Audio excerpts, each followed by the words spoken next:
Since you're awesome and investing in yourself, here is an unofficial BRICS gold nugget for you. You ready? Ultimately, in my opinion, there's going to be a connection between gold and energy. Energy that is produced within the BRICS bloc and consumed within the BRICS bloc is far more likely, far more important, and far more interesting than any connection between various fiat currencies and gold. That's what most people seem to be focused on. I think that's fine and perhaps potentially a mistake. I think the key is the relationship between gold and energy, in particular oil and the relative prices between the two, where if you rewrite the price of gold in barrels of oil rather than dollars, which could be easily done as a denominator, free markets will be doing the rest, and we've seen how fungible oil is. The states tried to cut Russian oil off since last year, but it's still flowing just fine, even though there's like 72 variables or something to measure the grade of oil, like its viscosity, sulfur levels, etc., right? But that didn't slow down anything for oil trades. So the gold-energy relationship, I think, is far more interesting than any potential gold-fiat relationship. But gold fiat is far better than the current fiat system that's perverting the world today. In my opinion, we are nearing a major turning point in the global monetary system. We are in global monetary history right now, one way or another, right? So the reason I say that is because we're at peak cheap energy and peak cheap oil. I think that's undeniable based on the geology aspect of energy on things. But peak cheap energy is fundamentally incompatible with the current debt-backed monetary system in its current structure, mind you. So unless there's like a energy productivity miracle like nuclear fission around the corner, the existing monetary system is definitely going to change. It's going to change via action, or it's going to change via collapsing into something else. Going back to the interesting idea of gold energy dynamics for valuations, since BRICS' GDP and growth rate is quarterbacked by China and the Chinese yuan, what happens to oil if the yuan devalues? If we take a step back under the system where oil is only priced in dollars, if you devalue the yuan, right, then oil would go up in yuan. The supply-demand 101 would tell you that if Chinese oil consumption, including manufacturing, were to go down as the price of oil goes up relative to the yuan, global oil demand would then go down since China is the world's biggest importer of oil, and therefore oil prices due to lack of demand would go down. So that's how it has always worked out up until around 2018. In 2018, the Shanghai oil contract was rolled out, with increasing amounts of yuan-denominated oil from Russia and elsewhere. If China wants to stimulate their economy, devaluing the yuan versus the dollar is no longer the only lever they have.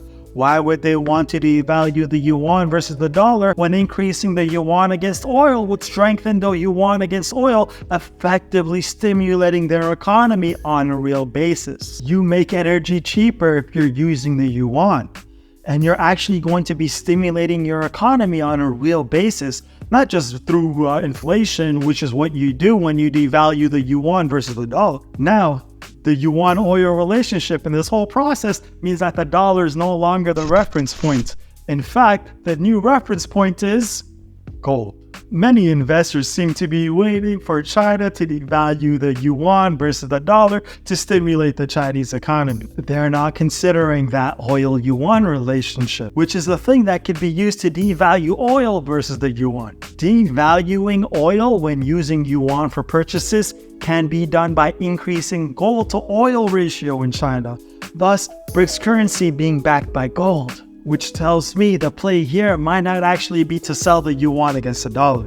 It might actually be here to buy gold rather than to sell yuan or to sell oil. So hopefully that unofficial gold BRICS nugget has shed some light on what my thought process is about the grand mechanism of things. It's not definitive, but that's what I think. It's important to understand that the world has changed, and if Saudi Arabia does get accepted into the BRICS come this August, and they continue to no longer accept only the US dollar, but continue to accept the yuan and other currencies around the world, the shift has already happened. You might have heard the news that India may back out of supporting the BRICS currency that was rumored about just last week. My thoughts about India backing out is that it depends. It's too early to tell if India is really backing out or if it's another case of, oh, Russia is collapsing into civil war because of mutiny. I do find it interesting that the US lost track of $6 billion donated to Ukraine right before the Russian mutiny. Or maybe India is thinking again about Putin's health and that he may pass away due to cancer within a few months. But we've heard this kind of story since the beginning of last year. Or maybe India is cringing over the adoption of the yuan and is just sour about its international usage. Point is, it could be for any number of reasons. I just don't know, and I don't think anybody really knows. The US dollar treasurer, Janet Yellen, was just asked about the BRICS currency. She didn't say it's not happening and it'll never happen when she was asked about it. Next question goes to Andrea Schall from Reuters. Thank you, Madam Secretary. The Russian government has announced that it will launch a BRICS currency in August, and I wonder if you had a chance to speak with the Chinese about that effort. You've spoken here and in other venues about not wanting to see any countries being forced to choose sides. This particular move would create essentially a parallel currency to the U.S. as the world's reserve currency. Can you come up in your conversation? So on the currency issue, I just want to reiterate what I've said in the past, which is I think the United States can rest assured that the dollar is going to play the dominant role in international transactions, facilitating international transactions, and serving as a reserve currency in the years ahead. I don't see that role being threatened by any development, including the one that you've mentioned. I've said previously and would reiterate that because of the role of the dollar and its ability to enable us to implement sanctions, there certainly is motivation in countries around the world to find an alternative. But all the data of which I'm aware shows that the dollar is overwhelmingly close to 90% used in international transactions.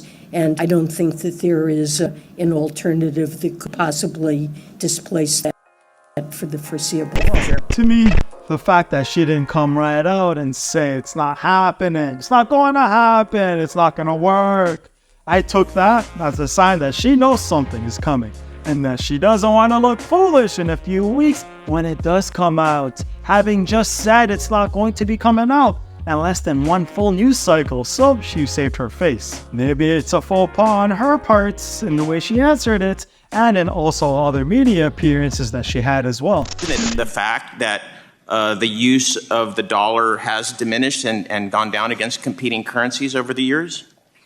There's been some increase in holdings of other reserve assets, but that's something to be expected in a growing world economy where there is a desire to diversify, but so we should expect less use of the dollar, is what you're saying. We should anticipate. We should expect over time gradually increased share of other assets in reserve holdings of countries. It's a natural desire to diversify. She cited basically the BRICS currency project in question is a normal development and diversification of our times. So I think it's a sign that they know something is coming. There's a lot of fog during currency wars, and these days are just the beginning, since these are really big issues. It's no longer just oil and dollars, and because of that, because now oil is available in other currencies, including the yuan, that changes the arithmetics in many important ways. It's also possible to have more than one large reserve currency. There have been times when that was the case. It's also possible to have more than one large reserve currency. There have been times when that was the case. Thank you again for your continued support of the Financial Almanac, and I'll see you guys in this next video.